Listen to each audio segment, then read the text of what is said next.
One of the best ways to become familiar with layers is to actually work with them and to really see how you can use layers to build groups of objects and all of that. And so that's exactly what we're going to do here. I'm going to switch from this current image that we have over to a photograph of mine that I took a while back, and zoom out a little bit so that you can see the whole thing. You notice that I took the picture with the heart off-centered, and that was just in case I wanted to add type here. And so I was very deliberate in that. So let's say that we want to make adjustments and to create a meme that we would share on Pinterest and Facebook and those kinds of things. And so we basically build from the ground up, okay? And our background, of course, is the photograph.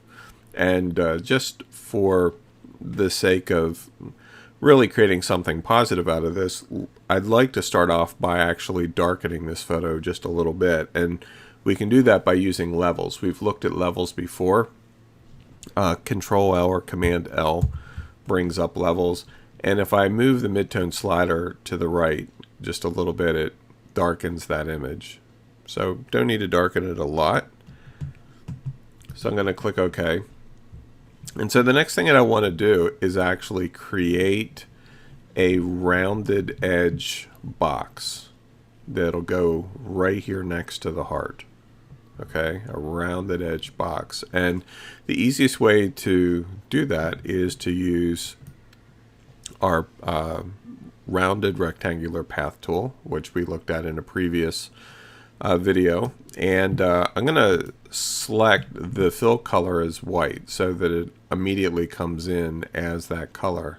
We may change it later, but what I'm going to do is just left mouse click and start dragging so that I can create this box. And I want it to be, I'm kind of eyeballing it, but I want it to be somewhat equidistant. Now, I'm not really happy with the amount of curve on the edges, and so, we can edit that just by clicking and dragging. Remember, we did that earlier when we were looking at the paths. And so let's take it up to maybe 150 pixels. This is a big image, so we have plenty of pixels to work with. And I think that that'll work. That's acceptable. Okay, so I'm going to turn off the properties palette there. And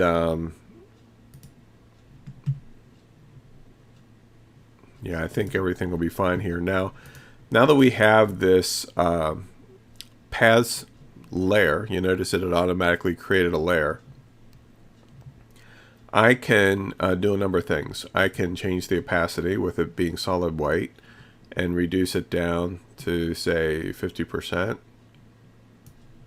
And so it kind of ghosts into the background. You can see a little bit of the background through, which is kind of nice.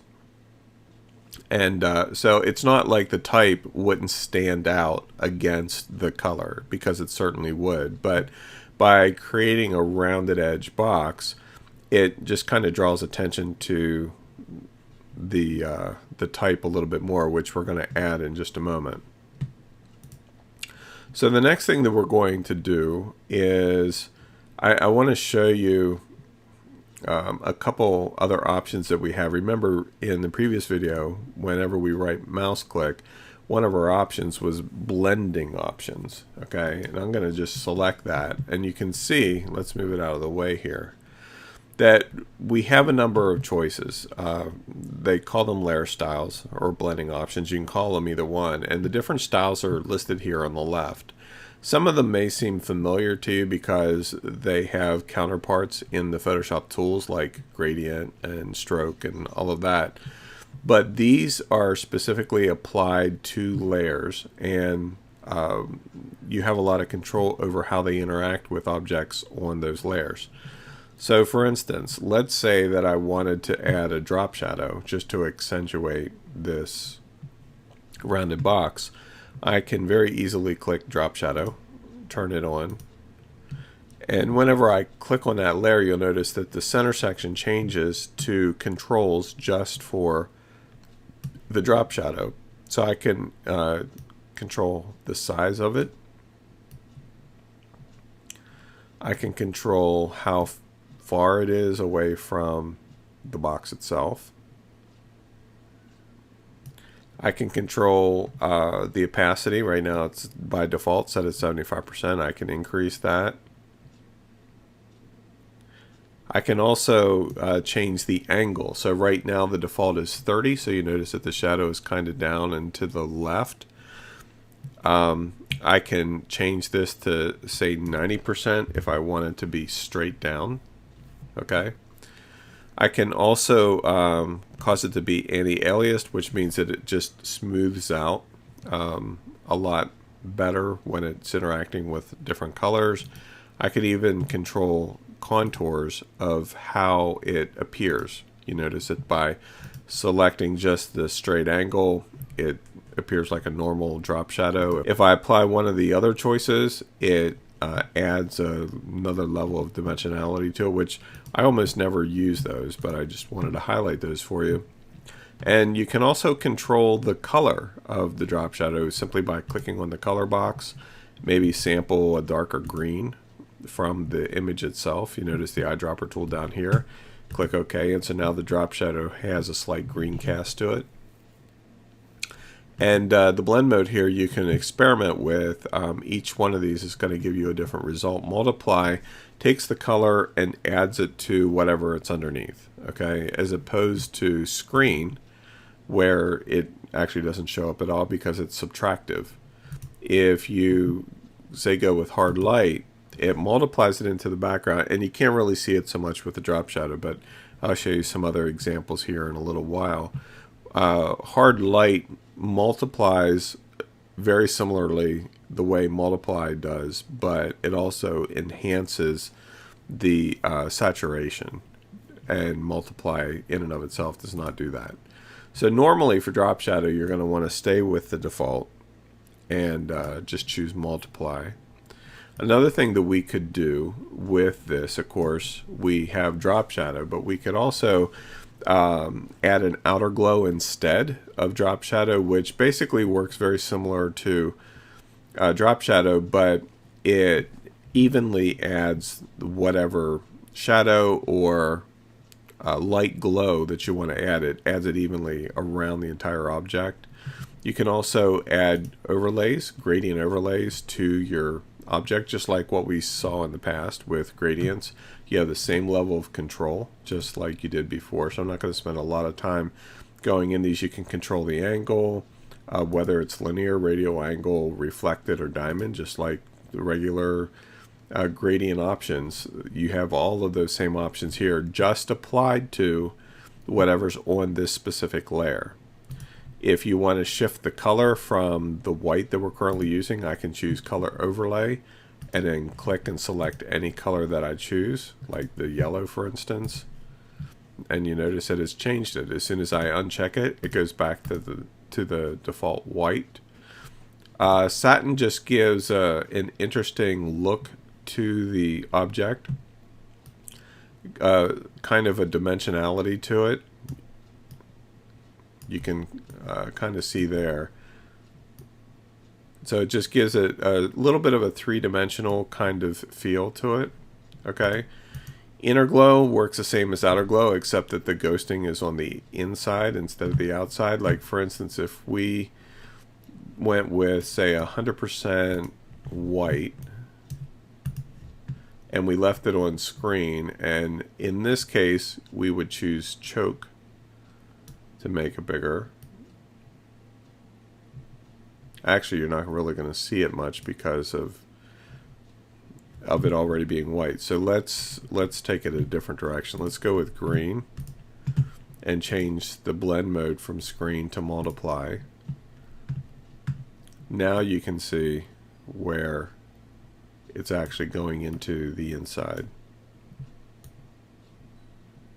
So you can get some pretty interesting effects just by using the different glows in different ways. Okay, and you also have softer or precise. That just controls how it's interacting with the pixels around it. And of course you also have control over opacity. Inner shadow is the exact same thing as drop shadow, except that it's inside. And one of the cool features about inner shadow is that it can make your object look like it's sunk down into the previous layer. Like if I increase the size of this just a little bit and change up the distance a little bit, you can see where it actually looks like it's going down into the paper. Okay, so it's a very cool effect. Stroke, of course, just puts an outline around whatever object is on the layer. And bevel and emboss gives a 3D effect, so I can control the depth of it, and we can soften that up a little bit. We go chisel hard, which makes it much sharper looking. We can control shading and all that kind of stuff. So a lot of different options to experiment with. The ones that you'll likely use the most are drop shadow, outer glow, inner shadow, stroke, and in some cases color overlay or gradient overlay as well. So for now, I'm just going to click OK to apply the drop shadow. So you'll notice that it adds an extra layer of dimension to the box that I added. Okay. And you'll notice the slight outline you can see there. It's really created because we're working with a path. So if I click on the background layer, you notice that you can't see that anymore. Alright, now the next thing that we're going to do is I'm going to add some type, and we haven't really looked at the type tools yet. So I'm going to switch from the Essentials workspace to the Typography workspace, just so that we have access to our type tools. And you'll notice that our layers palette is still here. But I'm going to type in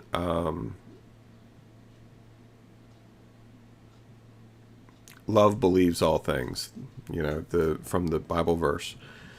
And I think we're going to choose, I'm going to sample a dark green. We'll use that for the color right now.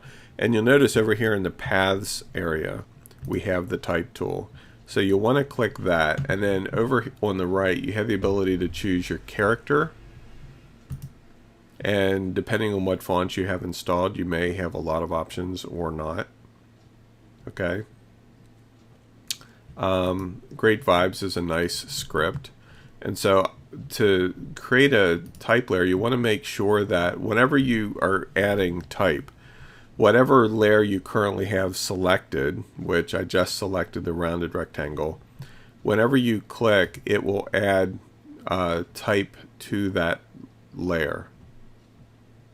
Above it, it'll actually create a new layer and it'll add type to it.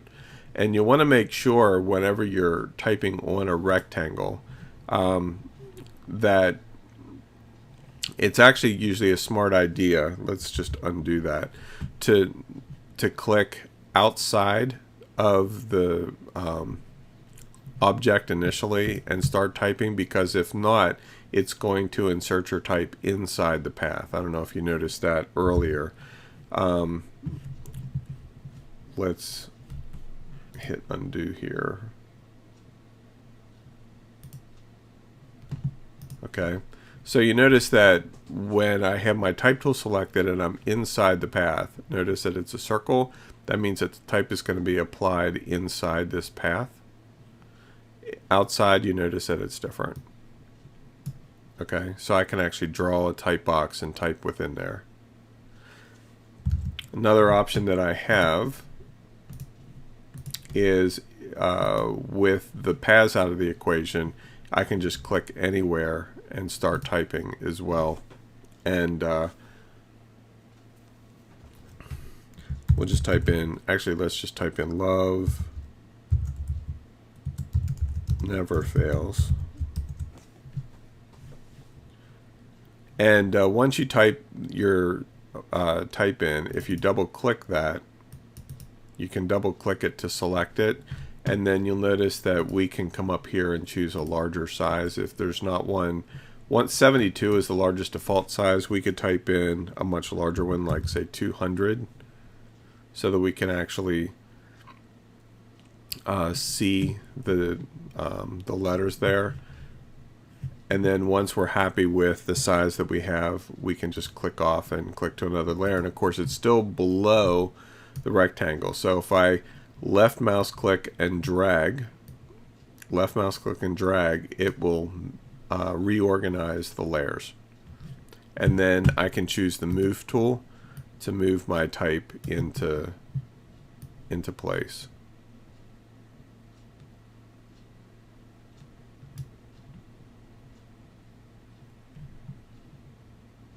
Okay.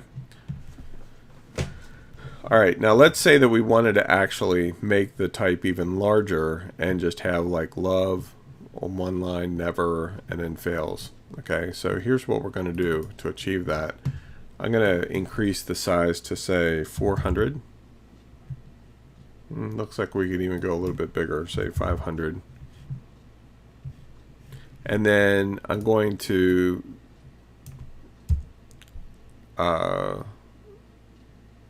put never on another line, and then the same with fails. I'm going to put that on another line, and you notice that it's all bunched together, and there's a specific reason for that, and I'll show you why.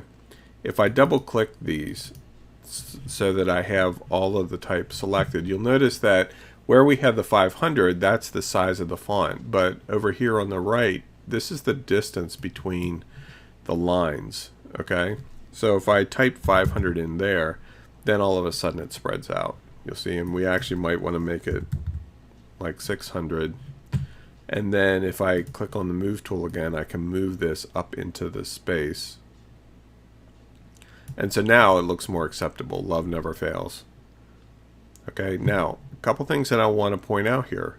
You'll notice that actually I must have accidentally removed our drop shadow. So let's just add that in again.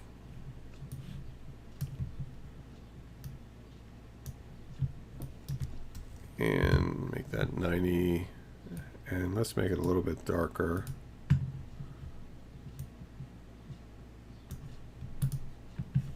Okay. So we have our rounded rectangle with the effect. We have the type. Now let's say that let's say that I was done with this, and I wanted to group a couple of these things together.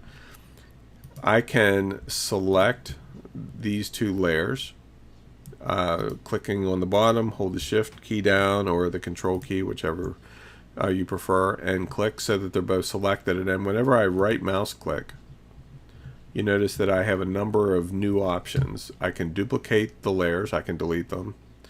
I can convert to a smart object. I can link them together, rasterize the type. What that means is that if I rasterize the type, it will no longer be editable.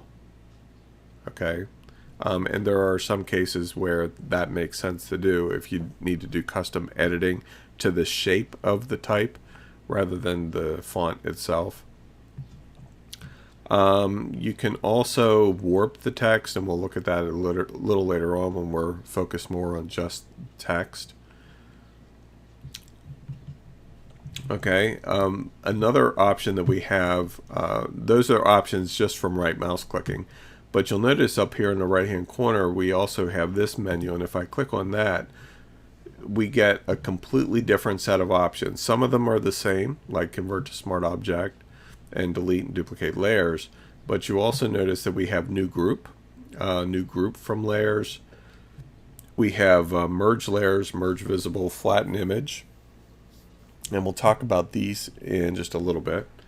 What we're interested in right now is making a new group from the layers.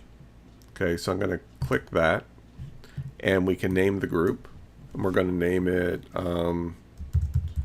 love text. We can choose to color it if we want, just to assign the color for that group. Click OK.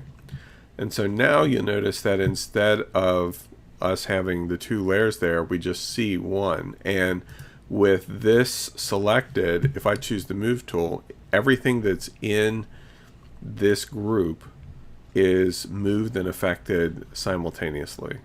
Okay. Now, if I want to go back and edit a specific layer within this group, you'll notice if I hit the drop down arrow, there they are. So I can still go in and edit these individually. So you want to keep that in mind. Now, the other option that I want to point out is that working with groups like this is another great way of making your workspace very easy to manage, just by having multiple groups. Especially, here's a great for instance, if you're designing book covers and you're doing a lot of work for the front cover, then the spine and the back cover, you can create groups of all the elements just for the front cover, all the elements just for the spine, all the elements just for the back cover. It's what I do all the time. And that way it makes it a lot easier to manage, because then you can also turn off the groups. So just focus on one specific area. It makes it a lot easier. Okay? So that's all we're going to cover in this video. In the next video, we're going to get into even more features that we have available to us in working with layers.